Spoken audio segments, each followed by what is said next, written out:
Before this video begins, I want to clear up something I failed to do in my last video, and that was to explore Alice's route from Chapter 2, Part 2 onward. I made a pinned comment concerning this, but TLDR, I didn't go that far because this is where I personally believe that Alice's story ends because it just makes the most sense to me. With the way the story played out, Alice was able to die knowing that Reko still cared for him after everything he's done. I felt it was alright if I just mentioned the truth behind his situation and at least acknowledged that there was something significant that happened, but in hindsight, I probably should have explored his route a bit more. So in this video, I'm going to point out any significant differences I can find between the two routes and hopefully fill in some spots that I missed. I'm going to be doing the same with So's route whenever I get to Kana's analysis. But with that out of the way, let's get to talking about Reko Yabusame. I was honestly kind of scared that she and Alice were going to have too much overlap, but thankfully that wasn't the case. There's actually quite a bit to Reiko's character, and as you'll see later on, there's a shift in mood depending on which route you decide to take. But as always, let's get some introductions out of the way.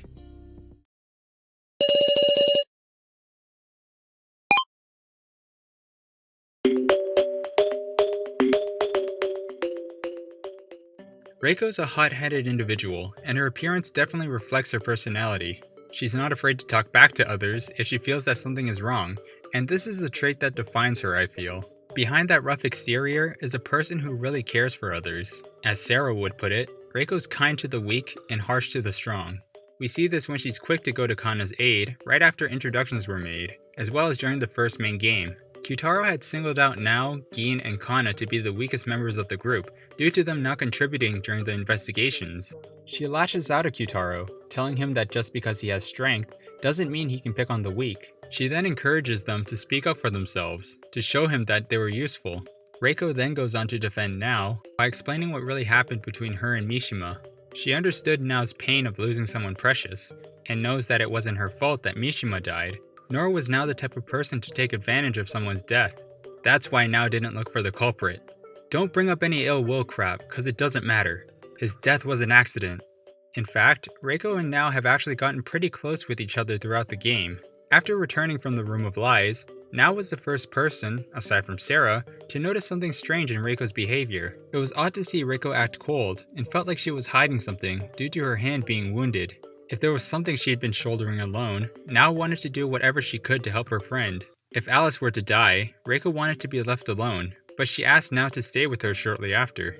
There's a few more points I want to mention, but I'll save those for the Nao analysis. I will say though, the relationship between these two was kinda low-key until I really looked into it, but I do appreciate details like this. It makes it feel like the game doesn't just revolve around Sarah.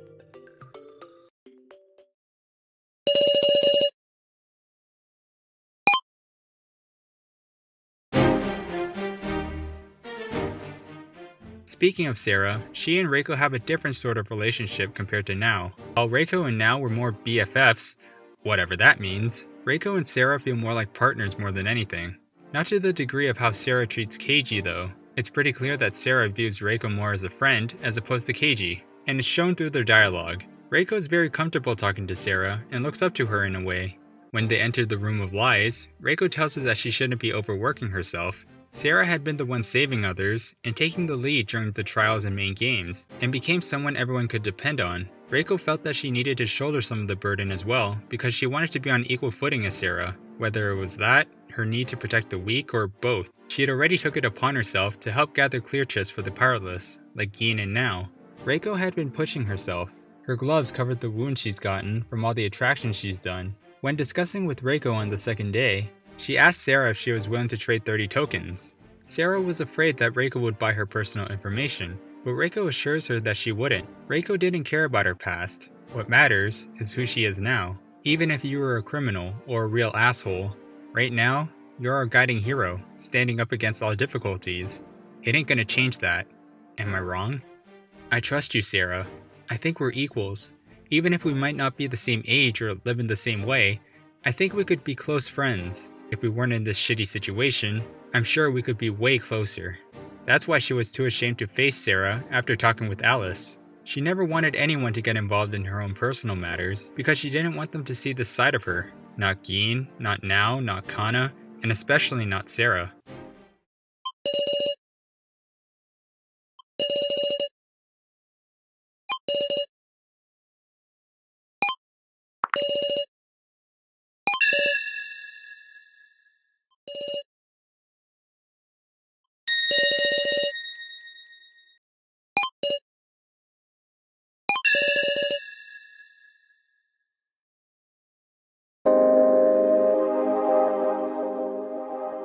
Reiko has it out for a lot of the male characters in the game, and understandably so.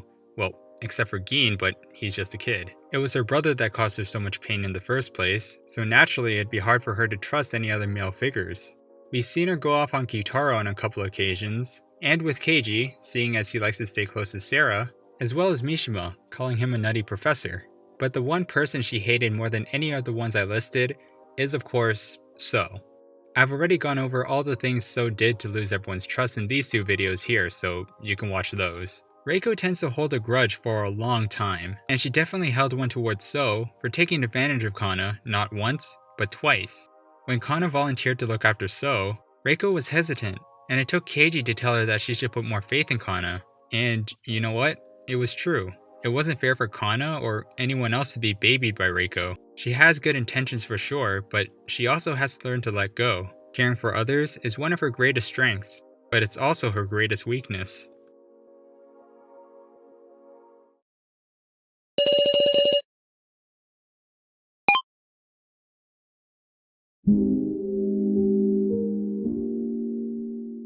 As explored in my previous analysis, Reiko used to be cold towards others and antagonized everyone, but she always stayed true to what she believed in. She went through band after band, even admitting that she caused trouble for Alice as well. When she found out about Alice's murder charge, she didn't want to believe it. It came as a complete and utter shock that her brother would do something like this. All Alice wanted was for his sister to be happy. It was out of character for him, considering everything he's done to make up for Reiko's personality. The incident changed her. She became less cold towards others, and developed a sense of sympathy. Another thing worth noting is that she's kept the bongos Alice had given her. Despite everything that has happened, she's taken care of them, even going so far as to calling them her treasure, precious bongos like none other in the world. Alice had originally given them to her as a joke. Reiko acted indifferent towards them, probably because she'd feel uncomfortable thanking him, or rather she didn't know how to show gratitude without inadvertently hurting his feelings. At the same time, maybe Alice had a hard time being genuine in front of her as well, considering he'd always seen Reiko as a strong-willed individual who only cared about what was important to herself. He never saw her as his sister, let alone a human being. So she's kept those feelings to herself. The bongos symbolized a couple of things. First, they served as a way for Alice to fix their relationship, and second, it represented the familial bond between the two. It's clear that they loved each other very much when they were kids, but grew distant as they got older. They never stopped caring for each other though, and it's seen in their dialogue. In Reiko's case, a lot of the things she says gives us clues to how she really feels towards Alice. After Mishima's death, she learns what he did to give Kana hope, and says, "Sure, Mishima was the first to lie, and I don't know if that was right or not, but guess what? There was hope in Kana's eyes. You know how hard it is to show hope to a person whose heart's been snapped? Guess it ain't fair to decide he's no good just cause he's a man." Now, I realize this is a bit of a stretch, but it does have some great foreshadowing to what's to come. In this case, Alice was the one to show Reiko hope, the one whose heart's been snapped, by giving her back the bongos she's treasured with her life. When it comes to her negativity towards men, it's understandable why she'd feel this way, but she never got to find out the truth. Reiko wanted to keep her brother's crime in the back of her mind. She didn't want to know the details because it'd just make her more sad. When Sarah was having trouble trusting Kana, Alice was the one who told him to reconcile. The group couldn't afford to doubt each other, so reconciliation was the best way to move on, even if it was just for show. I'm sure his words resonated with Reiko as well.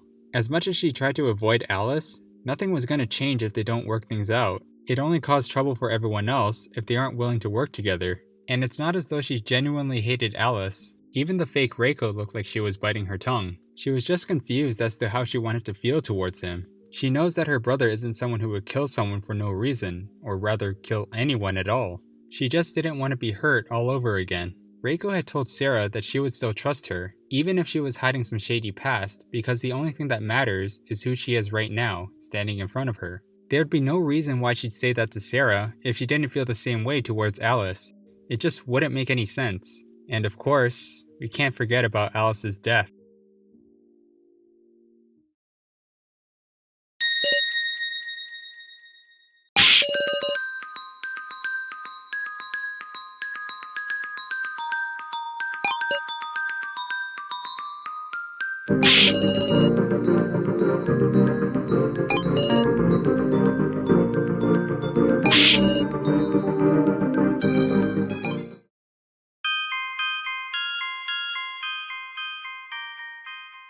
This is where we see Reko in her most vulnerable state, the shock of seeing her brother on the ground, surrounded by a pool of blood, and the life slowly disappearing from his eyes.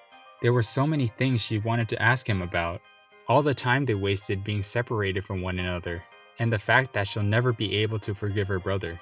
At this point in the game, you really feel the atmosphere change among the characters.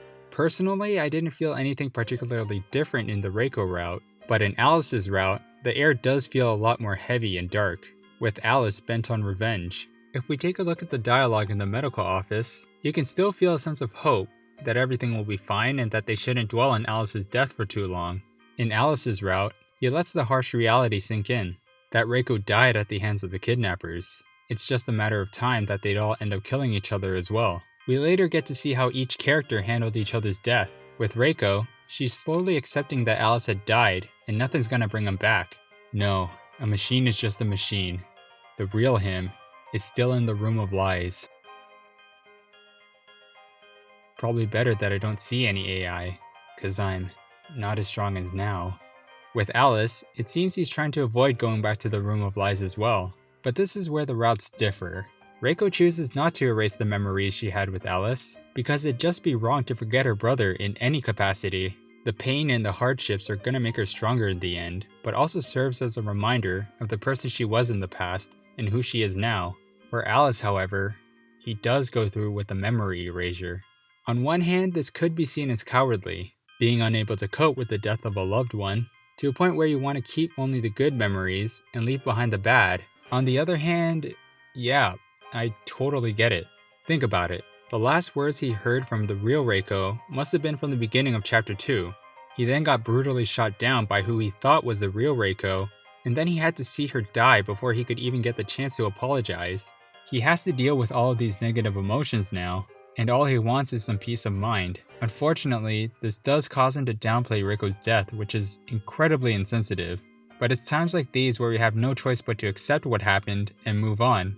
When it comes to story progression, Alice's route actually reveals a couple of things earlier than intended. For instance, Gashu is revealed to have a collar when Alice grabs him, before the group makes it to the winner's room. It's also revealed that the photo found in Kai's laptop was of So Hiyori according to Alice. All we have to go off of in Reiko's route is that So and the man in the photo are wearing the same scarf. With regards to the second main game onward, I feel that both Reko and Alice share similar dialogue. I couldn't find anything too significant aside from their lost memories. Alice tried to protect Reko from Midori, but ended up in prison and destroying his relationships. Reko fell into grief and begged Midori to clear Alice's name. But because these memories were erased, they weren't able to reconcile. Reko wasn't able to tell Alice how much she cared for him, and Alice wasn't able to be forgiven. And that's the story of Reko Yabusame so far.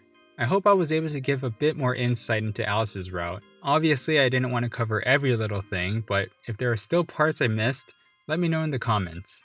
As always, leave a like if you enjoyed, and subscribe to my channel for more Your Turn to Die content.